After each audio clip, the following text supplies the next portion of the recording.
So jinx factor fiction, the Heat's experience could be a difference in these finals. I will say, I want to say no, but I will say yes with this caveat. I'll say fact with this caveat is that the Heat really haven't been here, but Eric Spoelstra has been here.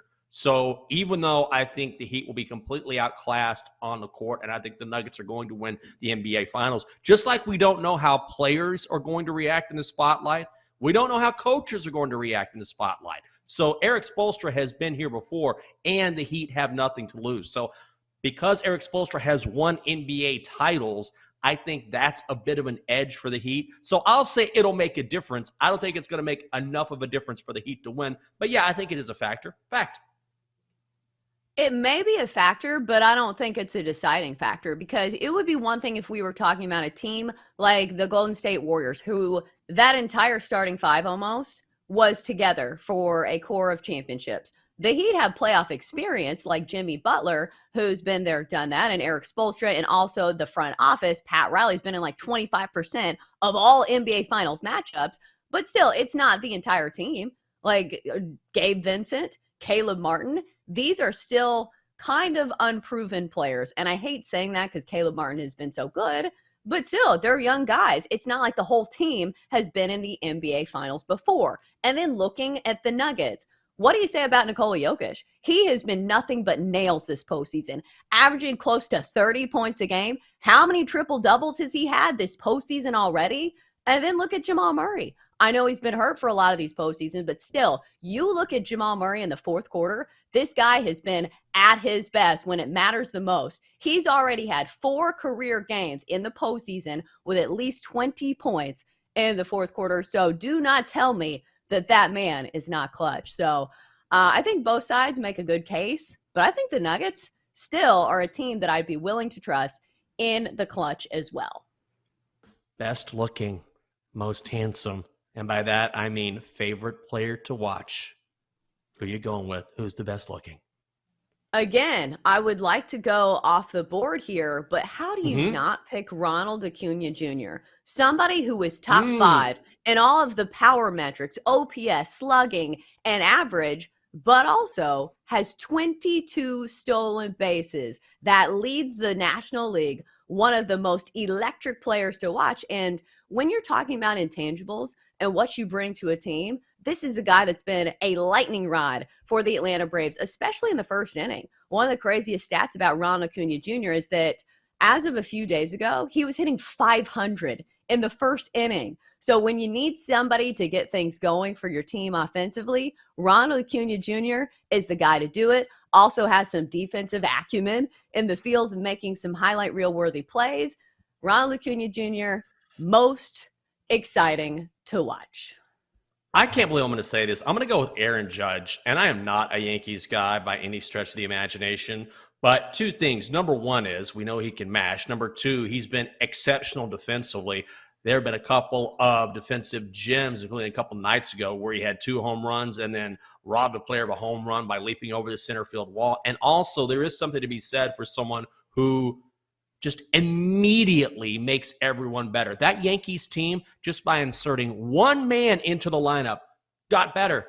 Aaron Judge gets into the lineup. The Yankees look like a completely different lineup. They couldn't hit the ball. Now they're mashing. They've scored 30 runs in their last 3 games. So, Lucy, when I was on the gram yesterday and I saw you giving out your bets and showing off the fit, one thing that you said was, hey, and we're talking about football right now, and you said, that's all well and fine. We're under 100 days away. It is baseball season. Let's lean into baseball season. So don't you think it's time that at least for the next couple of months at least we give baseball its due?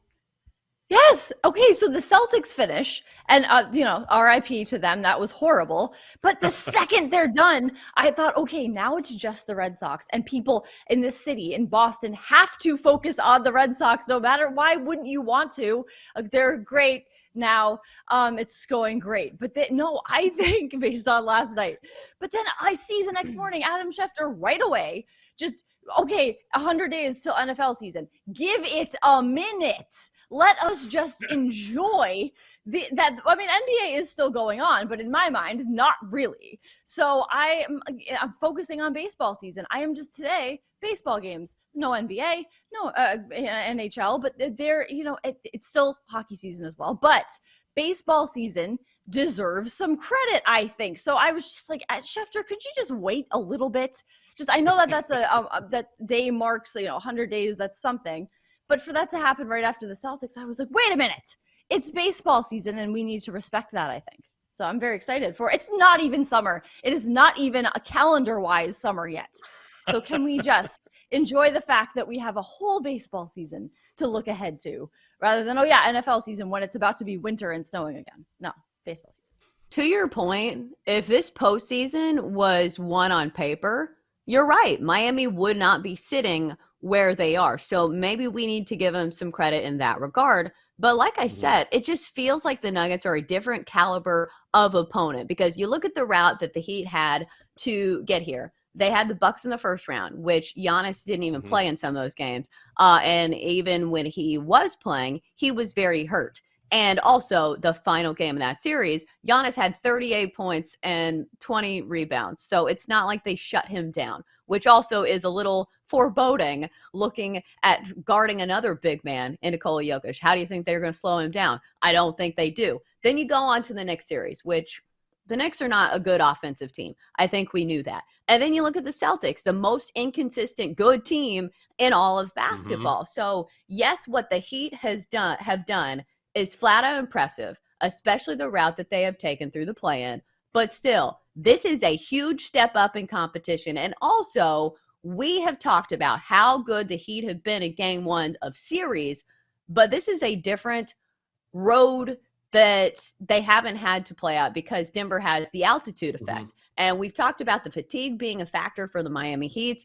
It ain't going to get better when you're playing at the Mile High City. So I just think the deck is a little bit too stacked against the Heat in this one. And it's been a great run, but I think the run stops here. What are some other ways to look at this game other than the spread or even the total? Yeah, so speaking of a first half bet, I do like the first half over in this game, and I actually like the full game over as well. The Nuggets to start series at home have put up just a ton of points, and I think they're going to be able to do that pretty easily against the Heat in this first game. And then I don't think the defense is going to be there all that much for Miami to start this off just because of the rest situation that they're in. So I would look at a first half over here, full game over. But in terms of player props, Caleb Martin was the big name in that last series, and I'm going to wait to bet him just to kind of see how the Nuggets play him, how they defend him in this series before I throw anything down on Caleb Martin. But another player that I'm looking at is Michael Porter Jr. And for him to have a double-double in this, opening game of the series or throughout the series, that's one play that I'll be looking at. And I'll, alter that game to game on whether or not I think I'll take that. But he's had a double-double in 3 of the 4 games against the Lakers in that series, 4 of his last 6 games overall. And you can get that about plus 340 over at BetMGM. So I think that's a very good price on a player that has elevated, his rebounding and defensive play, which leads to a lot of those rebounds over the last, couple months of the season. So Michael Porter Jr., Kentavious Caldwell-Pope threes is also an angle that I'm going to look at. His prop for this first game is over 1.5 threes. A little juicy at minus 145, but he's had at least 3 threes in each of his last 4 games against the Lakers because that was a sweep. So for KCP to hit a bunch of threes this series, I think is a pretty good look.